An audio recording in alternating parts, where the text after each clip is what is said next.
Olá, pessoal! Sejam bem-vindos à complementação do sistema nefrourinário.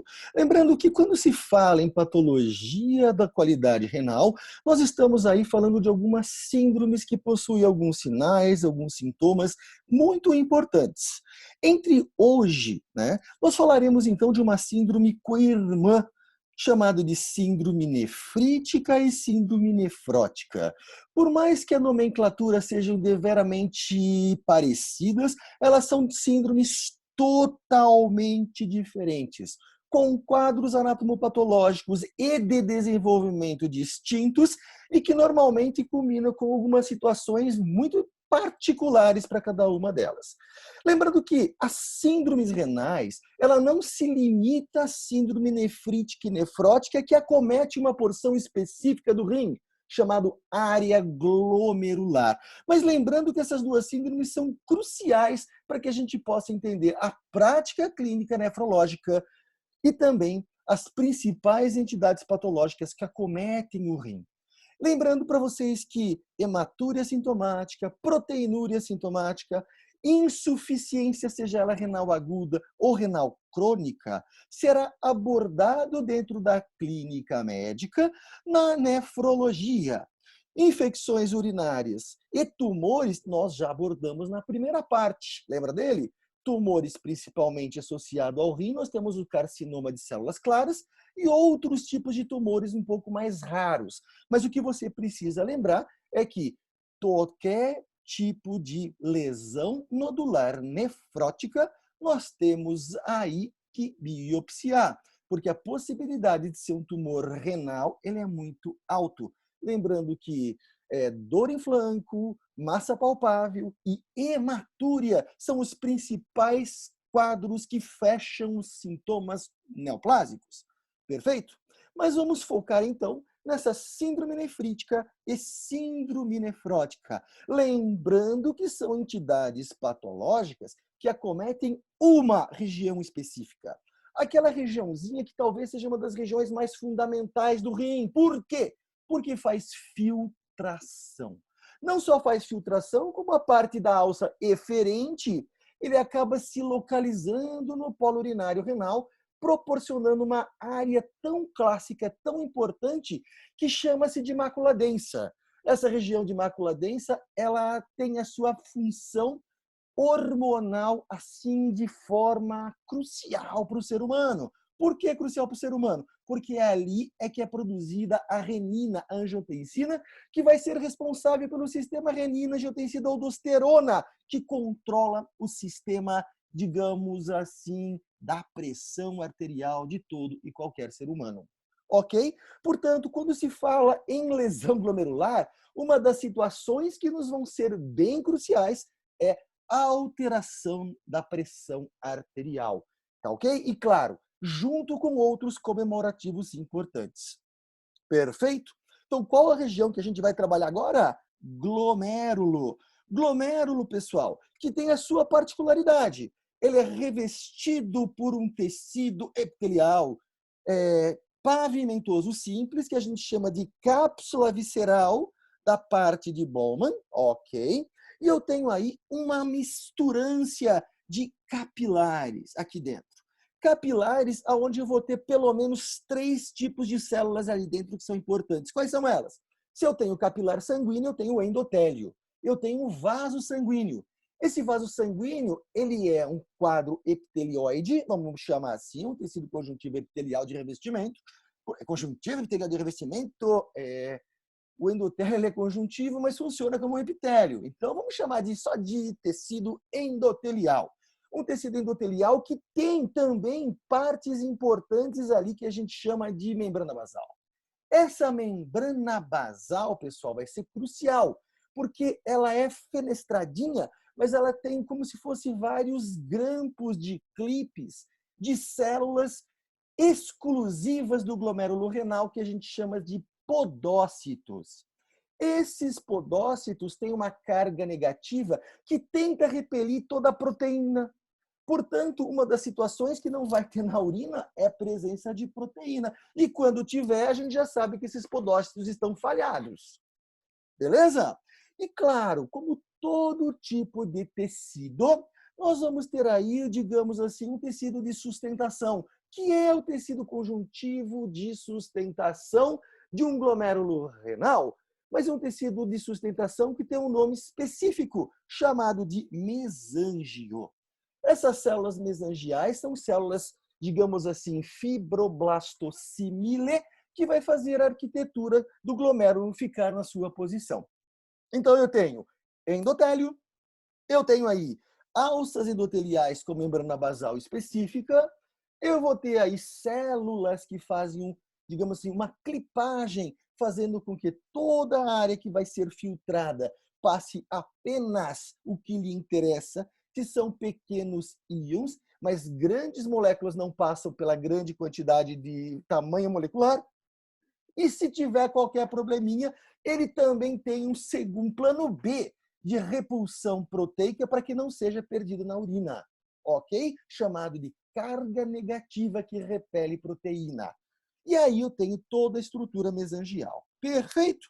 Então essa é uma estrutura do rim normal, aonde eu tenho capilar, flechinha, tá aqui, um capilar, onde eu tenho uma célula que abraça, que beija os capilares com seus pezinhos, o fato de ser chamado de pé, por isso o nome de podócito, e tudo que mantém isso em posição, células mesangiais, formando então a principal estrutura glomerular, chegando um vaso aferente, tá certo? Saindo um vaso eferente com todo o conteúdo importante vascular, beleza?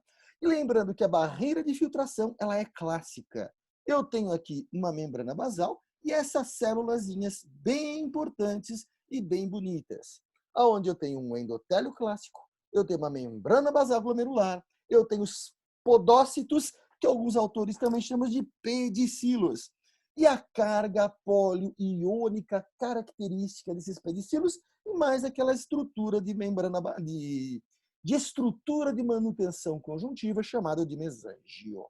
Então, quando eu tenho qualquer problema no glomérulo, que nós chamamos então de doenças de glomerulopatias ou simplesmente glomerulonefrite, opa, glomerulonefrite, sim, porque todo problema de glomerulopatia, até que se prove o contrário, proporciona um quadro inflamatório na região glomerular. E aí nós vamos ter a síndrome diversa, proporcionando glomerulopatias importantes. Glomerulopatias que são inflamatórias, portanto, glomerulonefrite. O que são as glomerulonefrites? Em suma, constitui a principal doença renal. E uma doença renal glomerular que podem ser de duas formas, pessoal. Ou ela é primária, onde o rim é o primeiro e o principal órgão envolvido, não tem outro tipo de lesão, não tem outro tipo de órgão envolvido, pode ser consequência de várias coisas, claro, mas o rim é o foco. E aí eu tenho doença secundária. Ou seja, o rim, ele é também o foco, mas secundário a uma doença sistêmica, a uma doença que lesa vasos, que leva a pequenos vasos, entre eles artéria eferente e as artérias glomerulares, do vaso glomerular. E algumas doenças secundárias têm nome. Então, nós temos aí as principais como doenças de lesão por hipertensão arterial, tá bem? Pressão alta que fazem com que a pressão dentro vascular aumente tanto que lese o endotélio e provoque uma pressão arterial, uma inflamação glomerular secundária. Eu tenho aí a diabetes mellitus, né, como uma doença grave no Brasil, né? E no mundo, a diabetes mellitus é importantíssima, no mundo inteiro, vamos chamar assim, é o principal fator desencadeador de doenças renais e de insuficiência renal a ponto de o paciente ter que fazer diálise. Mas no Brasil, em suma, como o Brasil é um pouquinho diferente do resto do mundo, aqui o principal ponto de vista também é da hipertensão arterial, embora nos outros países seja o diabetes como principal fator. E doenças, né, digamos assim, de colagenoses, doenças que estão associadas à condição autoimune, Entre elas, lúpus eritematoso, eu vou ter aí doenças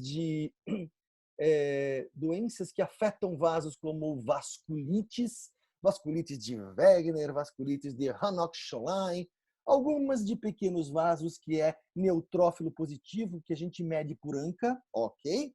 E aí, outros comemorativos que podem proporcionar lesões secundárias, entre eles alguns tipos de tumores. Câncer de mama, câncer de pulmão, próprio câncer renal, né, câncer de próstata, e aí também a famosa hepatite B e hepatite C, que pode proporcionar lesões importantes e que levem a quadro de glomerulonefrites ou glomerulopatias renais de forma secundária a uma doença pré-existente. Perfeito?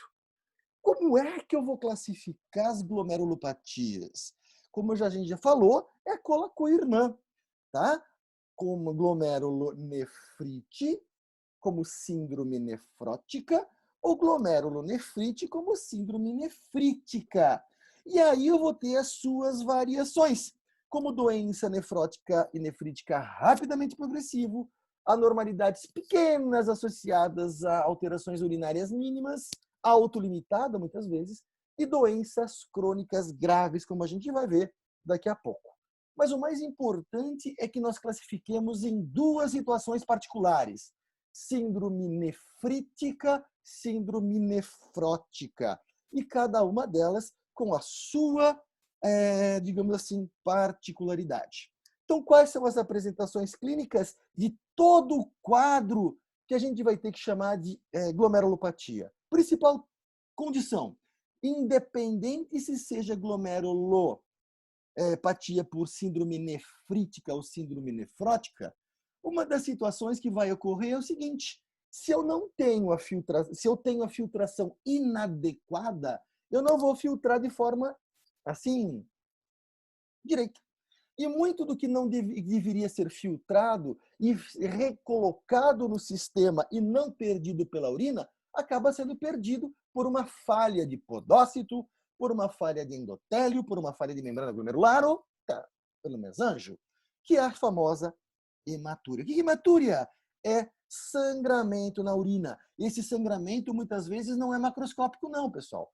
Às vezes ela é tão em pequena quantidade que a gente nem nota. Mas quando se faz um EAS, que é um exame de urina, um parcial de urina, a gente vai detectar que existe uma hemorragia que está associada a um quadro síndrome nefrítica. Quer dizer, então, professor, que toda vez que a gente tiver hematúria, nós estamos diante de síndrome nefrítica e síndrome nefrótica?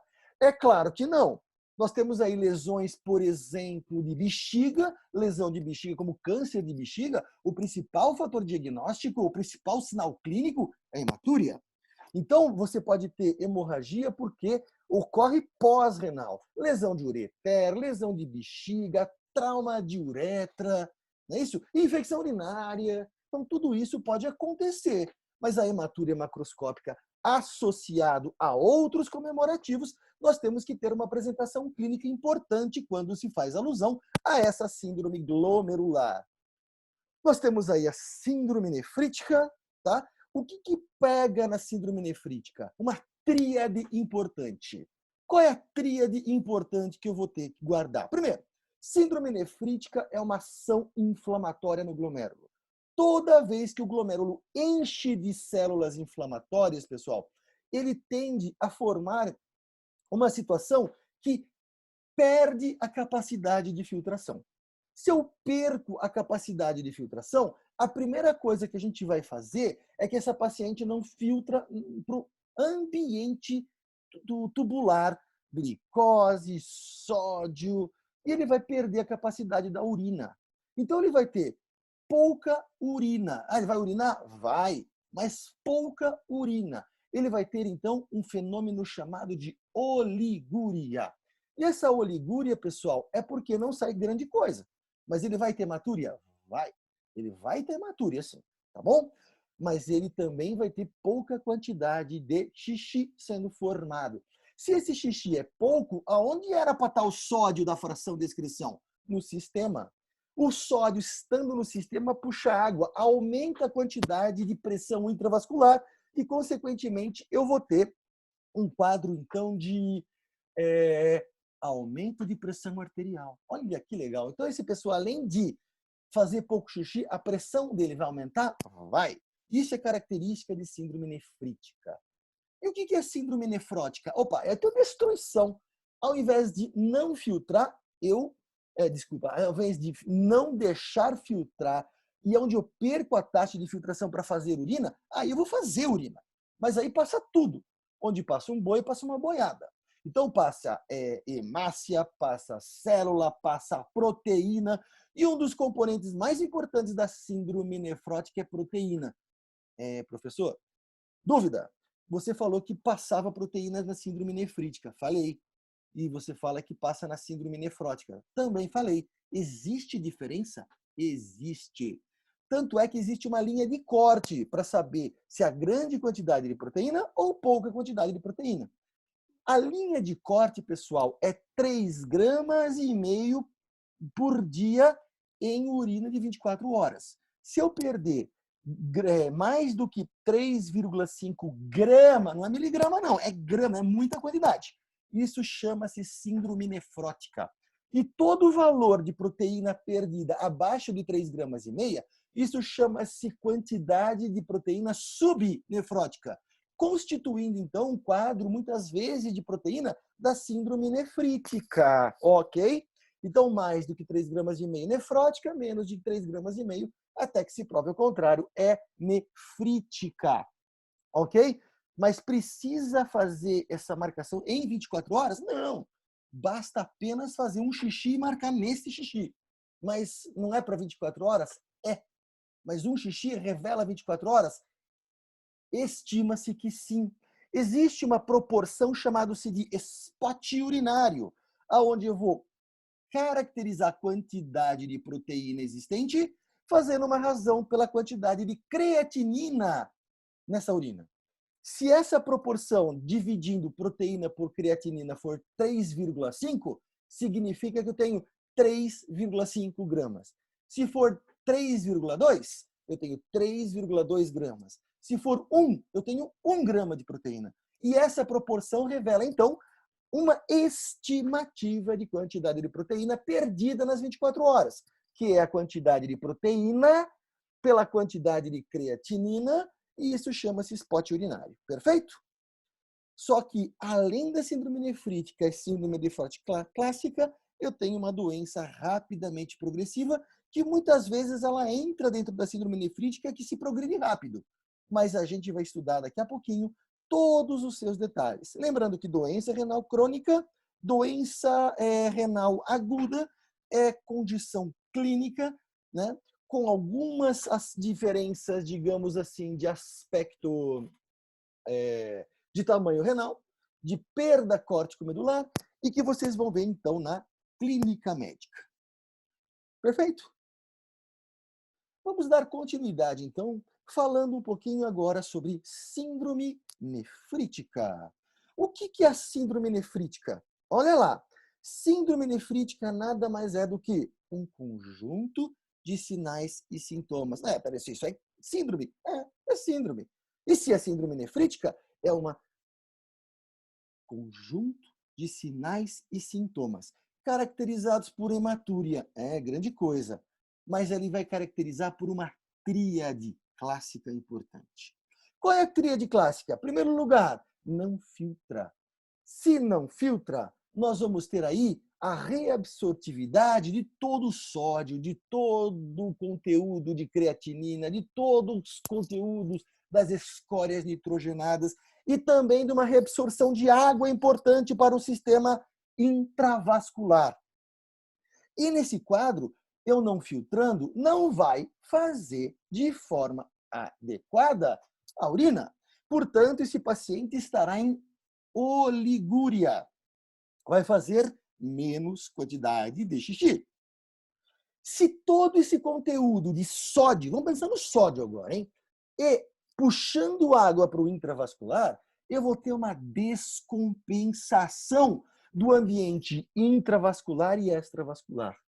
Lembrando que o ambiente intravascular, pessoal, ele tem uma pressão de que tenta fazer com que aquela água saia do vaso. Mas dentro do vaso eu tenho proteína. E dentro dessa proteína eu tenho uma proteína específica e importante chamada de albumina. Quando eu tenho a relação boa entre pressão hidrostática, que é a pressão interna do vaso, tentando fazer com que o líquido saia para o ambiente extravascular, esta proteína ela tem uma carga que tende a puxar água, fazendo o que a gente chama de pressão oncótica ou coloidosmótica. E fazendo com que perde água, ganha água, perde água, ganha água, num ponto de vista equilibrado. Agora, se eu aumentar a quantidade de líquido dentro do vaso por grande quantidade de sódio, eu desequilibro essa pressão, ou melhor, a relação da pressão hidrostática contra a pressão osmótica.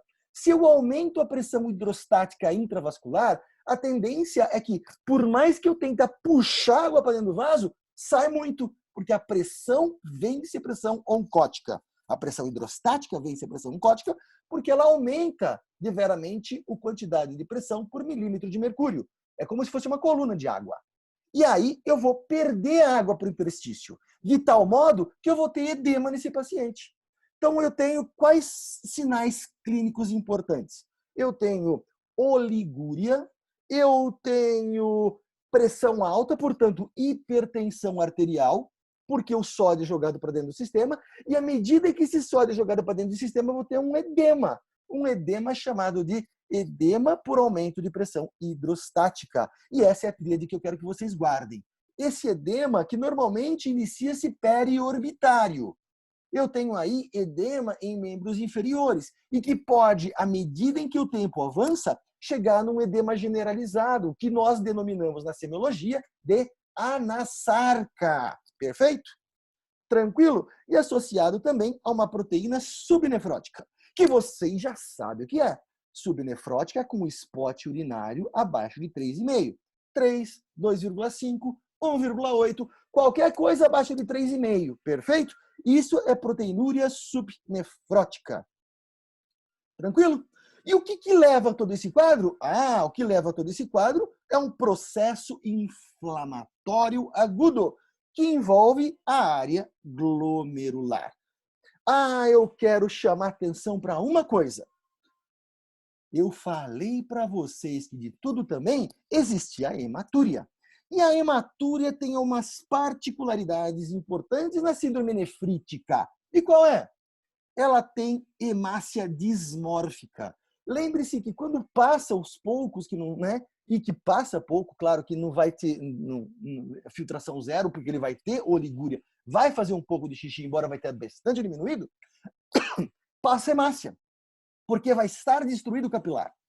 E se passa hemácia, aquele aspecto de um rim extremamente inflamado, a hemácia vai passando apertadinha nas regiões dos podócitos e entrando num dismorfismo. Ela fica dismórficazinha, ela fica mal formada, perde a estrutura bicôncava. E nessa estrutura toda, pessoal, a hemácia defeituosinha no xixi, num exame de urina, é muito característico, talvez não seja patognomônica, mas é muito característico da síndrome nefrítica, que é o quê? Além de falta de sódio, tá? No xixi, e esse xixi é pouco, nós temos aí hemácia. Hematúria dismórfica, hemácia defeituosa no xixi. Perfeito? Característico de síndrome nefrítica, aonde a gente observa, então, com qual exame? EAS, exame de sedimentação de urina, também chamado de parcial de urina. Ok? Quando se fala em que causa as glomerulonefrites, a gente já pensa que existe uma lesão inflamatória. E a principal condição inflamatória está envolvida com o sistema autoimune. Autoimune, desde a formação de processo inflamatório contra alguma coisa que está localizado no rim, contra a membrana glomerular, contra podócito, depósitos de imunoglobulina por um mecanismo ou outro que se deposita naquela região, entre elas sistema complemento, e alguns anticorpos, tá? De circulantes. E aqui eu vou chamar a atenção de vocês numa coisa. existe um anticorpo circulante e que, quando quando o sistema imune tenta combater uma bactériazinha específica, essa bactériazinha ela tem um epítopo chamado de ASLO, que é uma streptolisina do tipo O. E que esse epítopo, pessoal, ele tem, digamos assim, um mimetismo molecular, portanto, uma cadeia de carbonos, uma cadeia orgânica muito parecido com a área glomerular, seja ela do próprio vaso, seja ela dos podócitos. Portanto, se for atacar a bactéria, consequentemente pelo mimetismo molecular, pela similaridade, ele acaba atacando, por acaso, também o sistema glomerular, fazendo com que ocorra inflamação glomerular. E esse talvez seja o principal ponto do desencadeamento da principal condição associada à síndrome nefrítica, que nós vamos falar para vocês daqui a pouco, ok? Então, para ter uma glomerulonefrite, quando se fala em síndrome nefrítica, eu tenho que ter um antígeno. Um antígeno que pode ser de caráter autoimune, por acaso, reconhecer alguma coisa sendo antígeno. Isso acontece muitas vezes mimetizando com outras patologias, as quais vocês já tiveram até possibilidade de citar ou de aprender. Vamos lá? Diabetes mellitus do tipo 1, ooforites, adrenalites autoimune, síndrome, né, de Hashimoto, doença de Hashimoto na tireoide. Todas elas acabam provocando também um quadro de autoimunidade que pode provocar uma glomerulonefrite do tipo síndrome nefrítica por atacar o glomérulo, tá certo? Eu tenho aí uma deposição, então, do antígeno anticorpo. Esse antígeno anticorpo forma uma molécula grande que se deposita na área glomerular e, consequentemente, posteriormente, faz uma inflamação contra essa deposição do antígeno, provocando, então, com que tenha inflamação glomerular. E, consequentemente, tem o quê, pessoal? Menor taxa de filtração glomerular, levando à oligúria, levando à hipertensão, levando a um edema pelo aumento da pressão hidrostática, que é características importantíssimas quando se fala, então, em glomerulonefrite do tipo síndrome nefrítica. Ok?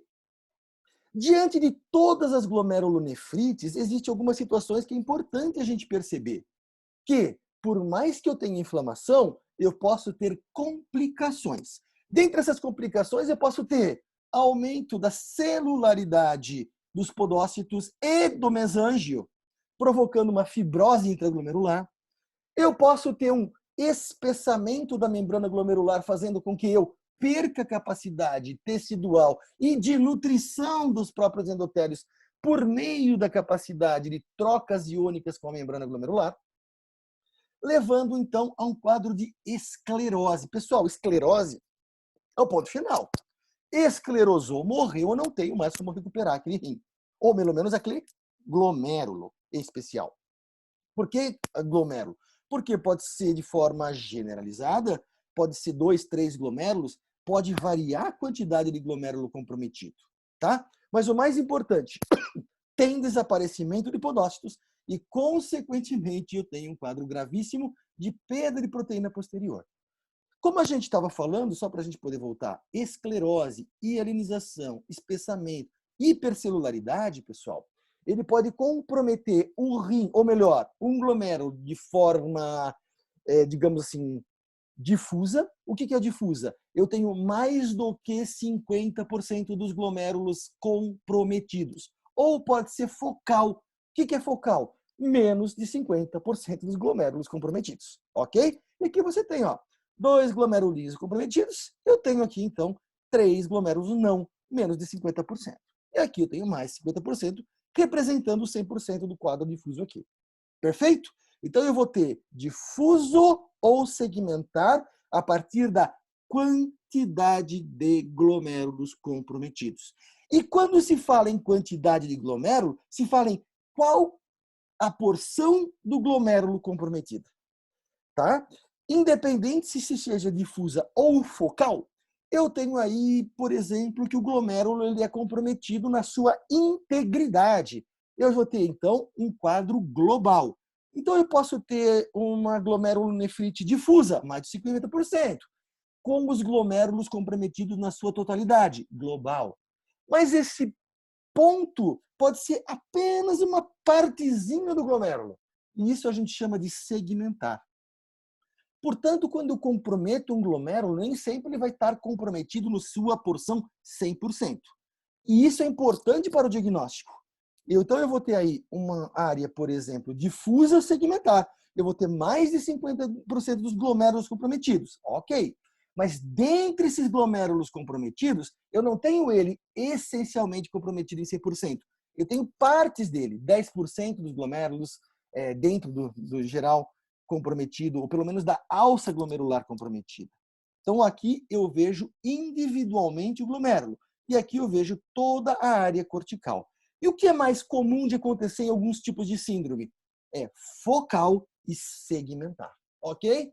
Que a gente vai entrar em detalhes da focal segmentar e você já sabe o que é. Focal, menos de 50% dos glomérulos comprometidos, ok? E segmentar, desses glomérulos comprometidos, ainda existe capacidade de sobrevivência. Por quê? Porque apenas parte desse glomérulo foi comprometido.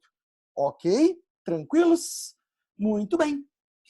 Vamos falar agora das principais doenças que fazem parte da síndrome nefrítica.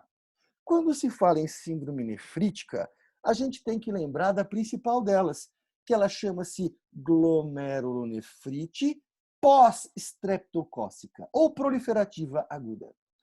Então, é uma doença, pessoal, que vai ocorrer 1 a 4 semanas após uma infecção streptocócica. Por esse streptococcus que você vê aí. Que streptocóccus?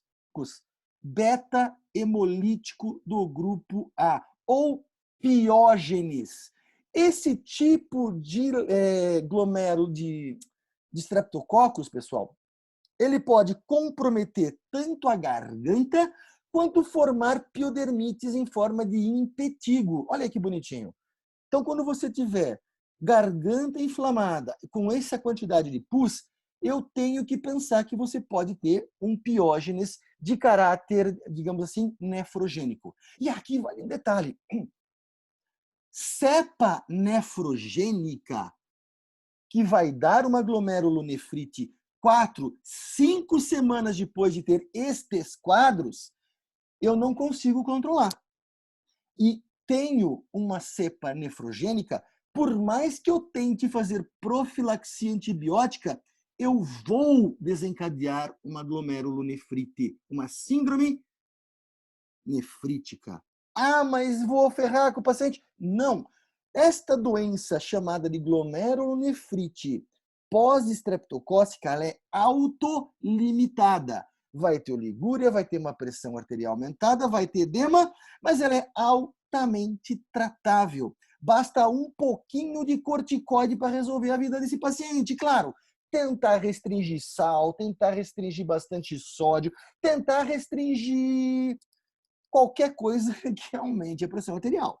E aí eu vou utilizar também alguns mecanismos para que possa perder um pouco de líquido, fazendo com que a gente tenha uma melhora da pressão arterial. E o que se usa muito comum é a tal da furosemida, ok? Um diurético.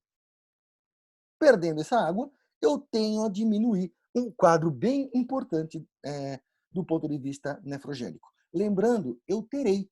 Então, eu posso fazer profilaxia de antibiótico que eu não consigo fazer com que o quadro pare. Se tem cepa nefrogênica, ele vai ter glomerulonefrite. Perfeito? Agora tem um detalhe.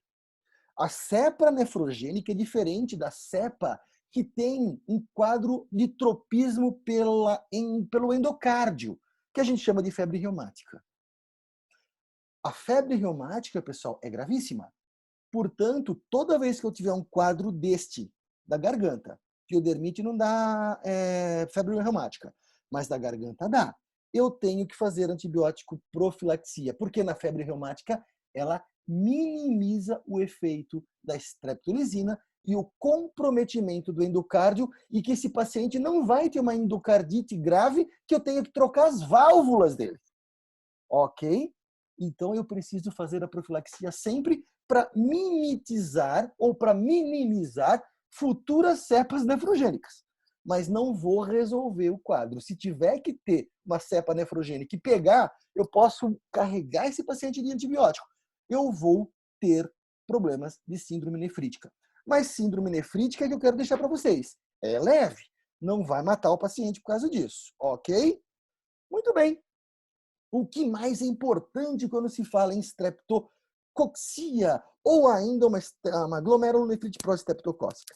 Eu tenho que ter a história da faringotonsilite 2, 3 semanas ou uma piodermite de 4 a 6 semanas antes da glomerulonefrite. Eu tenho que abordar isso. Portanto, apresenta-se em 7 a 21 dias após a infecção piodérmica por impetigo ou ainda pela faringotonsilite com pus ou casio.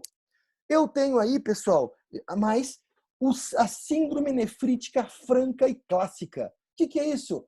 Oligúria, hipertensão e edema. Normalmente um edema periorbitário.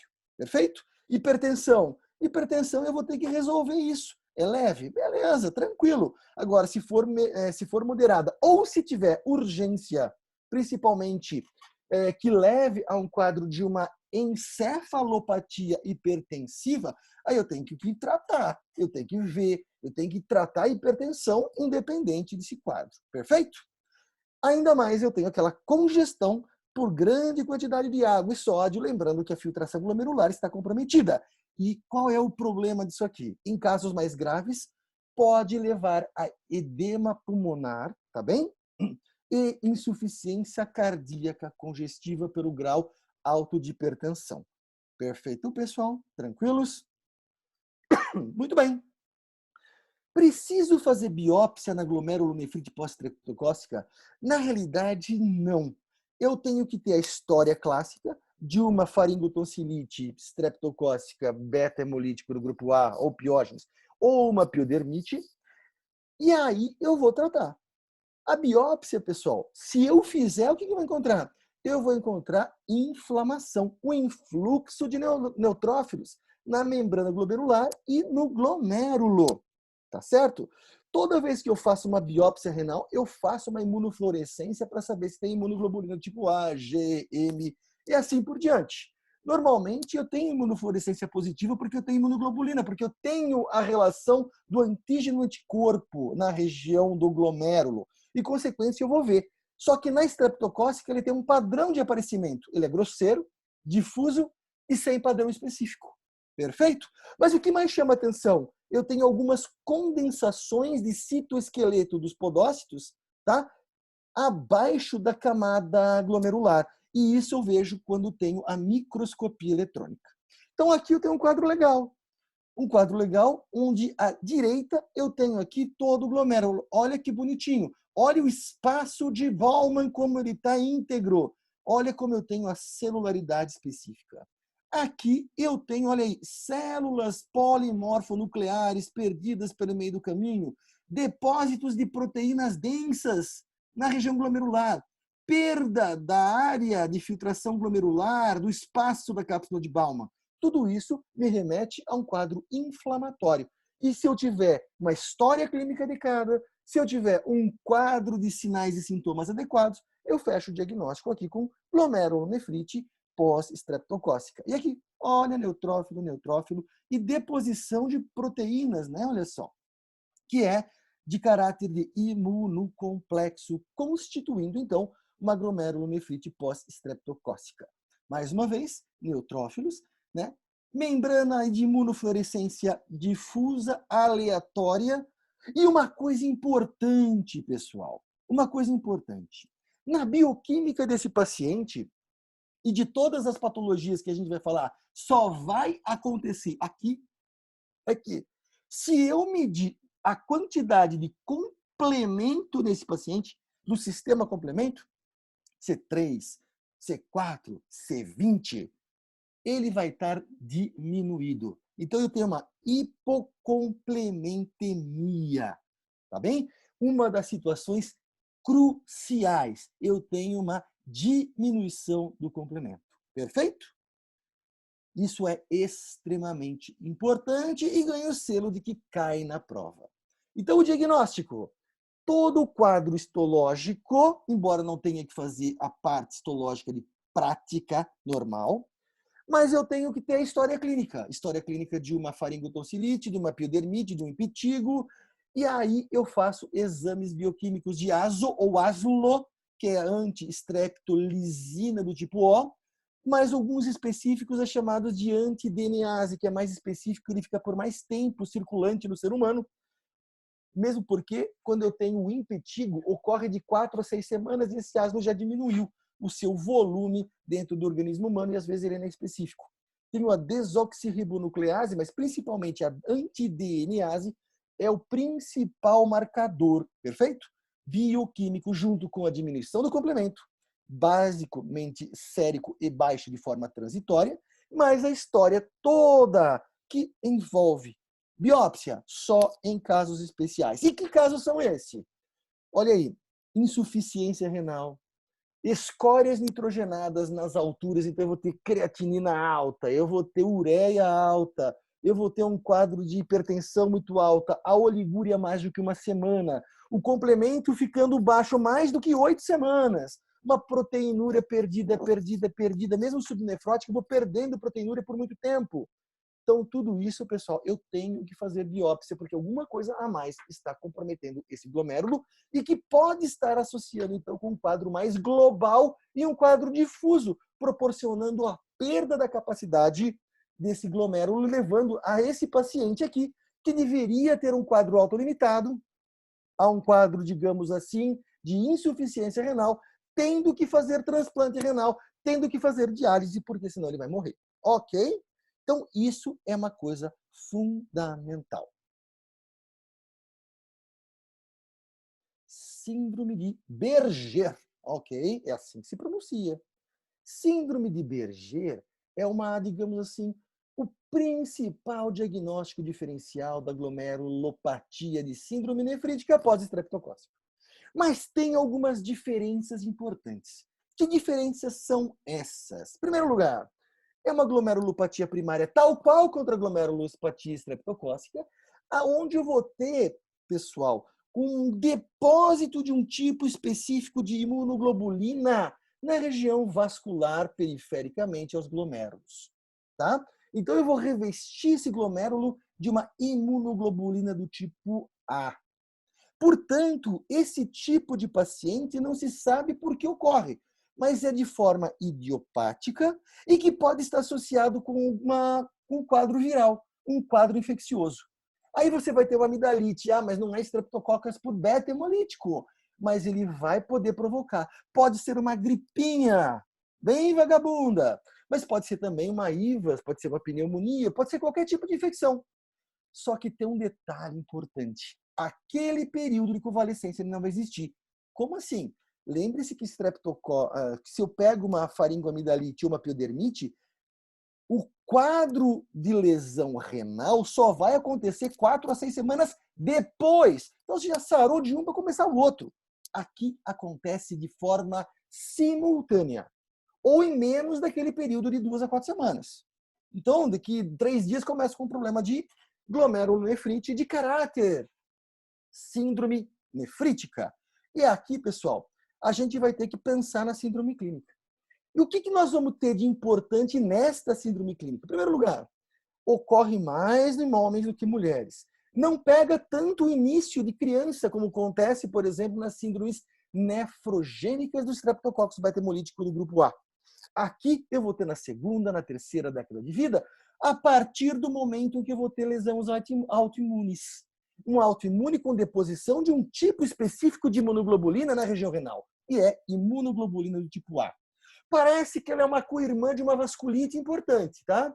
Então eu posso fazer uma biópsiazinha de pele e se no subepitélio, na região da pele, eu tiver imunoglobulina de depósito, eu posso até fechar o diagnóstico com uma biópsia de pele das lesões renais, desde que eu tenha os comemorativos de uma síndrome nefrítica. Eu tenho aí proteinúria subnefrótica, menos de 3,5, eu tenho oligúria, eu tenho hipertensão e também vou ter um quadro de edema generalizado em forma até de anasarca. Mas aqui chama atenção algumas coisas. Qual? A história clínica não bate com a glomerulopatia estreptocócica. Aqui eu vou ter simultaneamente uma infecção, até de uma infecção das vias aéreas superiores, que é a principal. Outra coisa importante, se eu fizer uma bioquímica, eu vou ter o complemento normal. Isso é uma diferença crucial. Por quê? Na estreptocócica ele sempre vai estar diminuído, embora transitoriamente. Aqui, sempre normal.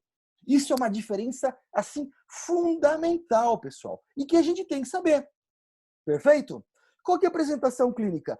Tal qual a estreptocócica, eu tenho o quadro clássico dos comemorativos de uma síndrome nefrítica. Eu vou ter aí hematúria macro ou microscópica, não importa, mas eu vou ter aí a hipertensão, eu vou ter a oliguria e eu vou ter o edema. Ah, mas eu também vou ter no EAS, lá no exame de urina, tá certo? Do parcial de urina, aquelas hemáciazinhas disformes. Vou ter também. É característico de síndrome nefrítica e a síndrome de Berger faz parte da síndrome nefrítica, embora a gente precisa ter um quadro mais específico de diagnóstico. Ok. Muito bem. O que mais de importante da síndrome de Berger? Da síndrome de Berger, eu tenho uma lesão por IgA. Se eu fizer uma biópsia, a imunofluorescência vai estar mais difuso, mais espalhado, de um aspecto mais regular, mas eu vou ter que fazer imunofluorescência e ela terá de ser positiva única e exclusivamente para IgA. E vale aqui um senão, né, pessoal? A glomerulonefrite é uma doença por IgA que acomete o rim, ok? Acomete rim. E nesse acometer o rim, existe uma, digamos assim, uma variação da síndrome de Berger que se estende para uma vasculite. Se eu tiver vaso sanguíneo a mais do que o glomérulo comprometido, isso parte-se de uma doença reumática chamada-se de vasculite de médio e pequeno. Os vasos de Hanoch-Schönlein, ok? Vocês vão aprender lá na regiãozinha da clínica médica quando forem falar em reumatologia, tá bom? O que eu vou ter aqui? Aqui eu vou ter IgA depositante no glomérulo. Só. Mas pode estar na pele também. Ele é sistêmico, mas aqui eu não vou ter vasculite. Então, o que eu vou ter no achado das chamadas nefropatia por IgA, ou simplesmente síndrome ou doença de Berger? Eu vou ter aqui IgA. Olha aí. Eu vou ter glomerulonefrite, mas eu vou ter associado a ele uma demonstração de depósito de imunoglobulina do tipo A. Perfeito? Isso é crucial, é importante e que fecha o diagnóstico. Então, eu vou ter a deposição de IgA associada a todos os outros comemorativos, fechando a síndrome de Berger. Tá certo? A síndrome de Berger é tão boazinha assim que a gente consegue resolver? Na maioria das vezes ela é autolimitada e sem grandes repercussões, mas por vezes ela pode comprometer. Comprometer dependendo do quadro de hipertensão grave, se dá encefalopatia por causa de quadro hipertensivo, se eu tenho uma proteinúria consistentemente acima de 1 grama em 24 horas ou um spot urinário acima de 1, se eu tenho uma grande redução da taxa de filtração glomerular, mais glomerulosclerose. Glomerulosclerose do tipo focal ou segmentar, mas que pega amplamente cada um daqueles glomérulos. Agora, se eu tiver fibrose intersticial, aí, de repente, nós estamos diante de um processo extremamente agressivo. Tá? Lembrando que, uma vez que eu perca a capacidade de fazer filtração, leva a um quadro que pode levar à necrose dos túbulos, pessoal. Necrose dos túbulos, levando posteriormente uma fibrose intersticial por doença da área tubular, tá? E essa fibrose intersticial, basicamente, é o ponto final para que aquele rim possa ter qualquer tipo de recuperação, tá bom? Levando escleroses importantes. Como é que se trata a síndrome de Berger? Corticoide. Corticoide. Corticoide e regular a pressão arterial, né?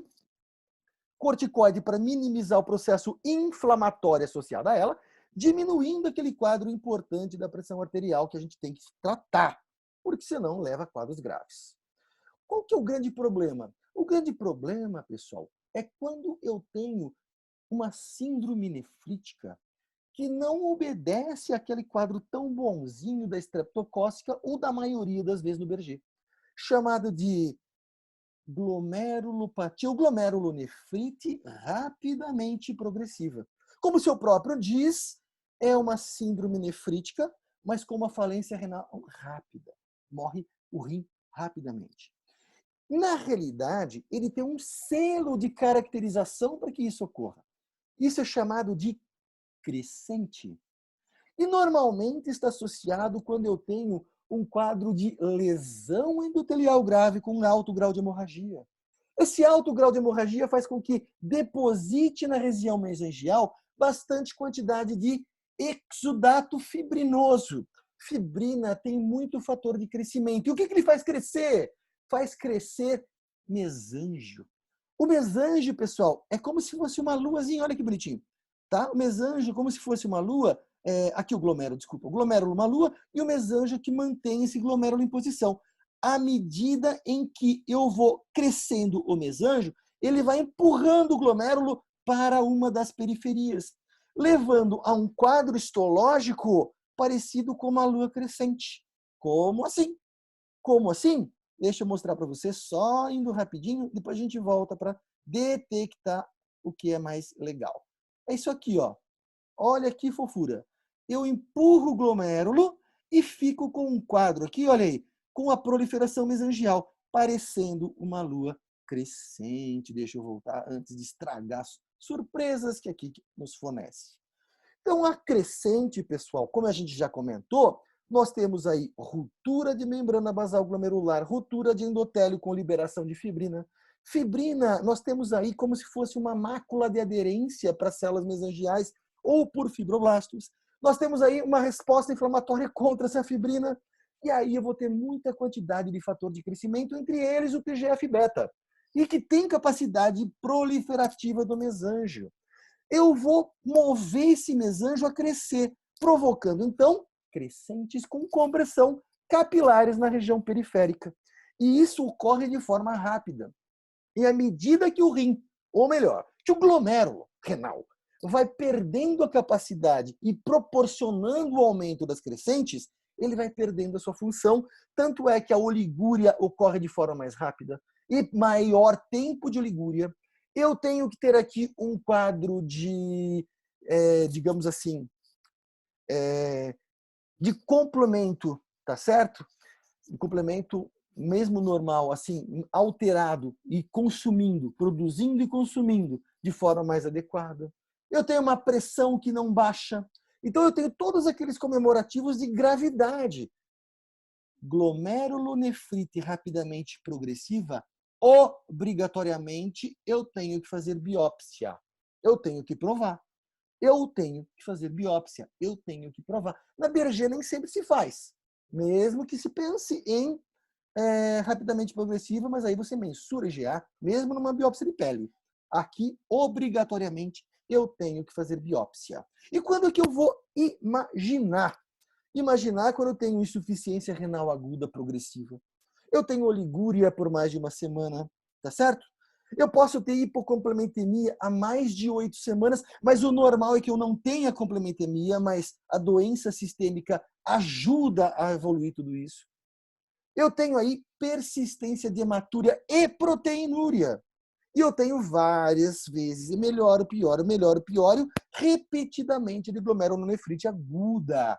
Então, todo esse quadro, pessoal, eu tenho que pensar num quadro de rapidamente progressiva e que tem alguns marcadores. Como o que, por exemplo, clínicos? Insuficiência renal, oligúria ou ainda anúria. Eu vou ter menos do que, digamos assim, 100 ml de urina formado em 24 horas. É muita coisa. Eu perco a capacidade de fazer xixi. Hematúria, proteinúria, ureia nas nuvens, creatinina nas nuvens, hipertensão, edema generalizado e, quiçá, síndrome nefrótica. O que é uma síndrome nefrótica? Mais do que 3,5 gramas de proteína perdida na quantidade de urina que eu tenho, se eu tiver, ok? E tem algumas doenças que a gente tem que lembrar. algumas doenças que fazem esse quadro e que lesam. Entre elas, pessoal, formadores de imunocomplexo lúpico, por exemplo, que forma glomerulonefrite aguda rápida. Lúpus faz com grande frequência. Eu tenho algumas vasculites que têm vaso sanguíneo sendo atacado por neutrófilo, chamado de vasculites de Wegener, ou ainda panmicroscópica, ou poliangeite necrosante microscópica, nodular microscópica. Então, todos esses quadros eu vou ter lesão vascular com deposição de fibrina. Mas eu tenho também uma doença clássica. Uma doença clássica que a gente chama, então, de síndrome de Goodpasture, que é rara, mas ela é interessante. É quando eu não tenho o vaso sanguíneo agredido, mas toda a membrana basal do ser humano, colágeno 4, ele é agredido. Ok? Então eu tenho um anticorpo contra um tipo de colágeno específico, um colágeno do tipo 4. Só que não vai se evidenciar único e exclusivamente no rim. Aqui eu vou ter uma lesão rim pulmonar. Eu vou ter concomitantemente síndrome nefrítica com doença pulmonar. Ok? Entre eles, edema pulmonar agudo e que pode levar a um quadro gravíssimo, levando a um edema pulmonar agudo, quiçá a morte por insuficiência respiratória. Lembrando que insuficiência respiratória é um dos mecanismos que pode levar a uma PCR, né, pessoal? Uma parada cardiorrespiratória. Formações de crescente é aquilo que a gente falou, que é o selo marcador. Então, eu vou ter a fibrina, proliferação daquela área, né, ali, ó, daquela área dos podócitos, e empurrando esses podócitos uma grande área de células mesangiais, formando, então, o que a gente chama de crescente. Olha que bonitinho aí. Como se fosse uma crescente. Como é que eu trato isso? Aí vai depender de casa. Acho que esqueci de fazer uma oratória aqui antes da aula. Cada caso é um caso. E nós vamos ter que ver a necessidade de fazer até uma diálise. Ok? Muito bem. Síndrome nefrótica. Síndrome nefrótica, independente do quadro, pessoal, ela é uma lesão de caráter mais de bioquímico marcador do que sinais e sintomas. Então, o que eu vou ter de importante nessa síndrome? Nessa síndrome, eu tenho uma perda de filtração ampla. Então, tudo que deveria ser filtrado não é. Tudo que chega no glomérulo passa reto por uma lesão de importante do glomérulo renal. Onde passa um boizinho, passa uma boiada de coisa. E que boiada de coisa é essa? Sangue, eu vou ter hematúria. Mas, e aqui não é dismórfica, hein? Olha que interessante. Aqui não vou ter a região apertadinha por grande quantidade de neutrófilo, levando uma síndrome inflamatória de glomerulopatia. Aqui eu tenho um arrebentamento dos glomérulos. Então, tudo que chega no glomérulo passa reto para os túbulos contorcidos e, consequentemente, vai sair na urina. Eu tenho oligúria? Não. Eu tenho anúria? Não. Mas eu tenho hematúria. Mas eu tenho outros sinais que são muito mais importantes. Que sinais são esses? Eu perco proteína. E essa proteína é albumina. Então eu vou ter o quê, pessoal? Um spot urinário rico em proteína. Aquela relação proteína e creatinina é acima de 3,5, 4, 5. Por quê? Porque eu tenho muita proteína sendo perdida. Proteína é importante, hein, pessoal? Que tipo de proteína? A albumina é a mais importante. Lembre-se aqui que a albumina é responsável pela pressão oncótica. E mesmo que eu não tenha a reabsorção de sódio e água, pela falta de albumina e a recuperação, digamos assim, a recuperação que eu digo assim, a perda da capacidade de manter a relação pressão hidrostática e pressão oncótica, eu vou perder a pressão oncótica. Então, tudo que está no vaso tende a sair. Esse paciente passa a ter uma hipotensão, muitas vezes, e edema generalizado, anasarca, por falta de proteína para fazer pressão oncótica. O jeito da anasarca, o estilo da anasarca, a caracterização dela é diferente. Uma da síndrome nefrítica é por excesso de pressão hidrostática. Aqui é por falta de pressão oncótica. Ok? Mas que leva a mesma porcaria, ou seja, anasarca. Então eu tenho duas coisas importantes que eu vou ter que guardar. Clínico, eu tenho anasarca. E bioquímico, eu vou ter proteinúria. Por mais que eu saiba que essa proteinúria é rica em albumina, eu tenho que fazer a marcação e a mensuração de uma albumina sérica. Ok? Albumina sérica. Portanto, a tríade que está aqui, o que eu vou ter de mais importante e que fecha a síndrome? 1, anasarco. 2, eu vou ter proteinúria nefrótica, ou seja, acima de 3,5 gramas. Além do mais, eu vou ter hipoalbuminemia. Mas, professor, é redundante. É, eu sei, mas eu tenho que ter as duas coisas ao mesmo tempo. Outra coisa importante, eu não perco só e exclusivamente a albumina. Eu perco outras proteínas. Eu perco o sistema complemento. Tá certo? Eu perco o sistema complemento. Vai ter hipocomplementemia? Não, mas eu vou perder também proteínas e imunoglobulina. Eu vou perder antitrombina 3. E o que significa tudo isso? Se eu não tenho globulina, imunoglobulina, pessoal, síndrome nefrótica é assim, é um fruto de um oásis para a bactéria, principalmente para pneumococo da pneumonia. Ok? Principalmente pleurite. Ele vai constituir esse quadro. Ok? Vai dar muita infecção secundária. Principalmente pneumococo.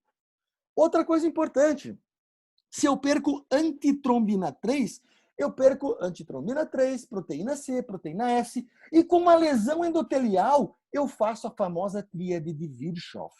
Que tríade de Virchow? Eu vou ter lesão endotelial, eu vou ter hipercoagulabilidade, eu vou ter trombo. Ok? Esse trombo que pode provocar trombose. E eu vou ter trombose principalmente em veia renal. Vai ferrar com o paciente.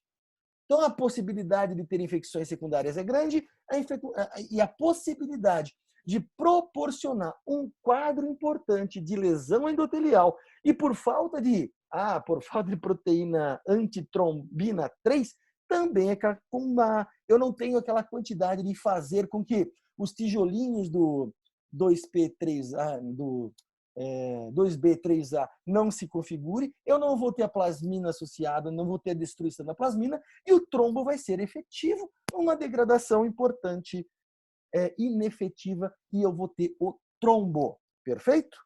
E eu tenho uma outra situação que não faz parte da tríade. Qual que é a tríade? Eu vou ter anasarca, eu vou ter hiperproteinúria e eu vou ter hipobuminemia. Mas eu tenho uma ação bioquímica que é por hiperlipidemia, aumento do colesterol. Então, olha só, o fígado que produz a albumina, ele não consegue dar conta de produzir muita albumina porque ela está sendo muito perdida, e toda a proteína que tende a ser formada rapidamente sai em forma de colesterol. Então, eu vou ter uma hipercolesterolemia pelo que o fígado vai proporcionar. Vai ter esteatose? Vai ter esteatose. Outra coisa importante, ele vai ter uma bioquímica que é um sinal clínico, embora não faça parte da clínica, que é a bioquímica do CHO2P. O que é o CH2P? É a urina aparecendo um copo de chopp. Olha aí que bonitinho. CHO2P. Faz xixi, parece que realmente é um copinho de chopp. Não gelado, em temperatura mais quentinha, mas parece realmente um chopp com colarinho. Perfeito? Lembrando que a síndrome nefrótica, então eu vou ter perda proteica importante em forma de albumina. Aí outras importantes também, mas albumina é a mais. Eu vou ter incapacidade do fígado em produção da albumina. Ele vai fazer colesterol. Ele vai tentar fazer toda a cadeia de colesterol. Por quê? Porque a albuminemia também é uma cadeia carbônica. Ele vai fazer rápido e fazer errado. E outra coisa, a albuminemia, tá? Quando se mede sericamente. Isso aí é fundamental. Se eu tenho tipos de síndrome nefrótica, de síndrome nefrítica, eu também terei um quadro de síndrome nefrótica. Um dos casos mais clássicos de acontecer é a chamada de nefrose lipoídica ou doença de lesão mínima. Quando se faz uma biópsia nesse caso, pessoal, eu não vou ver nenhuma alteração renal. Mas quando eu ver no ponto de vista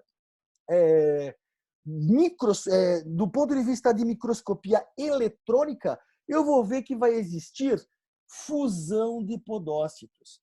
Uma vez que a fusão de podócitos ocorre de forma idiopática e ninguém sabe por que acontece, o que vai acontecer nessa história toda? Qual é o resultado? O resultado é aumento das porosidades interpodócitos. No momento que ele se funde, perde a capacidade de eletronegatividade e a proteína acaba passando, levando a uma síndrome nefrótica com perda de proteína e albumina. É uma doença, pessoal, que a gente chama de lesão mínima porque ela é autolimitada e acontece numa área específica etária, em criança. Olha aí o bebezinho aí. Em criança. Ela é dramaticamente, digamos assim, responsiva a corticoide. Basta uma dose de prednisolona, tá certo? Numa criança, para que ela perca a capacidade da lesão e melhore. Portanto, é uma lesão muito tranquila, mas acontece abaixo de 8 anos de idade. Então, é a principal quadro de síndrome nefrótica em criança. Então, os glomérulos na microscopia, como eu falei para vocês, é o normal, mas eu só vou ver alterações na microscopia eletrônica pela fusão podocitária. Tá bom? O prognóstico é excepcional. E olha só o quadro. O que eu vejo aí? Nada. Nada, nada. É normal. Mas olha aí os podócitos normais. Eu tenho os pezinhos bonitinhos, os rampers podocitários, e de repente eu tenho a fusão dele. Eu tenho normal e tenho a fusão deles. Olha aí como eles ficam tudo juntinho de um lado. E aqui fica tudo porosidade, aonde eu perco a capacidade de fazer a barreira proteica. Beleza? Isso chama-se lesão mínima. O que tem de importante na lesão mínima? Nada. Ele é corticoide dependente e muitas vezes melhora. Existe uma teoria que diz o seguinte: pessoas que têm lesão mínima ou crianças que têm lesão mínima aumenta a taxa possível de no futuro ter uma doença chamada de linfoma de Hodgkin. Linfoma de Hodgkin, pessoal, é uma doença linforreticular, um tipo específico de linfoma, embora não sejam os linfócitos neoplásicos, sim uma doença à base de uma célula chamada de Reed-Steinberg, mas que é uma doença de caráter grave, que pega muitas vezes linfonodos e constitui um tipo específico de linfoma, ok? A gente vai aprender isso no futuro, mas lembre-se que ela já predispõe importantemente a esta doença. Uma outra doença de síndrome nefrótica é uma glomerulonefrite de estilo membranosa. É a principal, ou melhor, uma das principais causas de síndrome nefrótica em adultos, ocupando principalmente, pessoal, pacientes leucoderma, tá bom? Não afrodescendentes, mas pacientes de pele mais clara, de pele polonesa, de pele mediterrânea. O que acontece nessa brincadeira toda? Eu vou ter imunoglobulina ao longo do lado da membrana basal e eu vou ter ela linear. Então, eu vou ter imunoglobulina GAMED, G-A-D-M-A, toda ela limitada à membrana basal, fazendo com que a membrana basal entre em uma área um pouco mais evidenciada. Ela aumenta o seu volume. Aumentando o seu volume, eu tenho aí um quadro de lesão e falha de funcionamento glomerular. Uma das coisas mais importantes é que a maioria das doenças membranosas são secundárias. Portanto, eu tenho que, obrigatoriamente, eu tenho que procurar lesões que possam culminar com essas doenças. E primeiro lugar, onde eu vou ter é câncer. E segundo lugar é câncer. Terceiro lugar é câncer. Portanto, eu tenho que ver se esse paciente não tem uma neoplasia oculta, que ainda não tem sinais e sintomas de neoplasia, mas que ele já se manifesta como a síndrome nefrótica paraneoplásica, de caráter membranosa. Perfeito? E também, às vezes, ele pode ser associado também a alguns quadros de hepatopatia, entre elas hepatite B. Hepatite B que lembra, muitas vezes, o carcinoma hepático, o hepatocarcinoma, não é isso? E aí eu tenho câncer de mama, de próstata, de qualquer coisa que se imaginar. Pulmão, e eu tenho que investigar, perfeito? Ou o que eu vou ver na macroscopia? O rim vai estar aumentado de volume, ele vai estar pálido. É como se eu não tivesse mais vascularização ali. Ah, mas eu vou ter lesão? Vou ter lesão. Tá bom? eu vou ter espessamento de alças capilares. Quando eu coro pelo PAS, que é o ácido periódico de Schiff, eu vou ter toda aquela região da membrana basal adelgaçada, tá bom? Com depósitos subepiteliais ainda de imunoglobulinas e que pega de forma linear. Ele é bem linearzinho, tá, pessoal? E é bem característico desse tipo de lesão. Glomeruloesclerose segmentar focal. Agora eu vou dizer que é a principal que comete todo e qualquer ser humano, mas com preferência pessoas afrodescendentes. Então acontecem glomérulos de forma, lembra, focal, menos de 50% dos glomérulos acometidos, e de forma segmentar, não os glomérulos totais. Eu preciso fazer biópsia, sim, porque eu preciso dar esse diagnóstico à base de grande quantidade de área cortical biopsiada. Então, eu tenho que fazer uma biópsia cortical transcutânea nesse paciente, muitas vezes por agulha grossa. Tá bom? E aí, eu vou ter um quadro muito parecido com a nefrose lipoídica, tá certo? Mas o prognóstico não é bom. O prognóstico é ruim. Não responde a corticoide, levando a um quadro de falência renal logo. Portanto, esse quadro aqui, eu tenho que imaginar que a gente vai ter um quadro grave. E o quadro grave, normalmente, é por lesão endotelial direta. Lesão endotelial direta, e eu tenho aí como principal fator desencadeador a hipertensão arterial. Então, lesões de glomerulosclerose segmentar focal, eu tenho aí como principal doença secundária a hipertensão.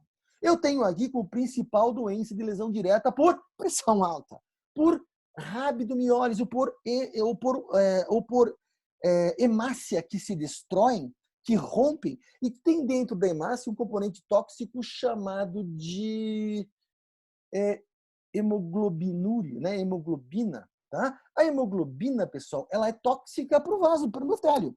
E ele vai lesar esse endotélio. Tá bom?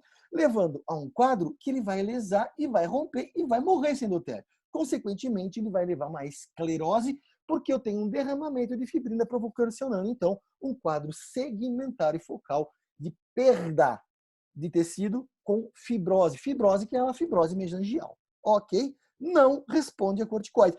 E um quadro muito crucial a aprazar a glomerulosclerose segmentar focal é nada mais, nada menos do que o lúpus eritematoso sistêmico.